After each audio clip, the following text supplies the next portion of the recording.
Well, good afternoon to the both of you. So far here today, the board has really only just heard some recommendations, a few presentations on this, but no vote yet. We do expect a vote to happen at some point here today. Now, ahead of today's vote, supporters who want officers out of schools held a rally. They gathered outside CPS headquarters this morning with more than just rallying cries. We are here today again to demand the removal of student resource officers and to demand the investment in restorative justice practices and overall more sustainable practices that support a better learning environment for the student. If they get what they are asking the Chicago Board of Education to do, there will be no CPD officers in CPS schools starting next year. Right now, about 40 schools have school resource officers, or SROs. If they are gone, it would be up to CPS CEO Pedro Martinez to come up with a new safety plan by June that would change the way discipline is handled in schools. The focus would be on conflict resolution and restorative justice practices.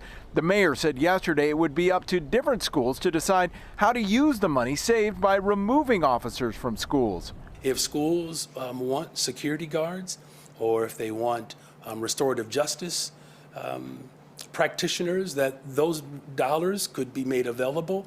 I think the other important thing, though, is that each school community should have a strong relationship with their respective police districts.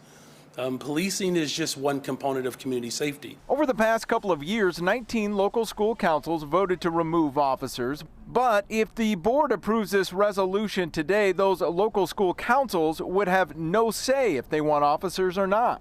Parents can certainly voice their concerns to the board, but it will set in motion a policy to strip those remaining schools that have cops on campus, to strip them of those police officers. Violence is still a real threat inside and outside CPS schools. Last month, 3 students were shot outside Senn High School on the north side. One student died from his injuries. Superintendent Larry Snelling was asked to comment on removing officers yesterday when announcing charges in that shooting.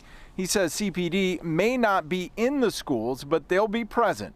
When those kids are on their way to school, during arrival times, we will have our officers present. We will have special attention in those locations, as well as dismissals. And if there's any threat of any violence or a possibility of violence around those schools, we will still have special attention there. And the CPD officers, with the great work that they always do, will continue to do the same. Now, removing officers from schools does have the support of the Chicago Teachers Union. Now, important to note here, Denver Public Schools removed officers from its school district a couple of years ago, but reversed that decision after they had a school shooting there last year. We're live at CPS headquarters. I'm Eric Rung, WG.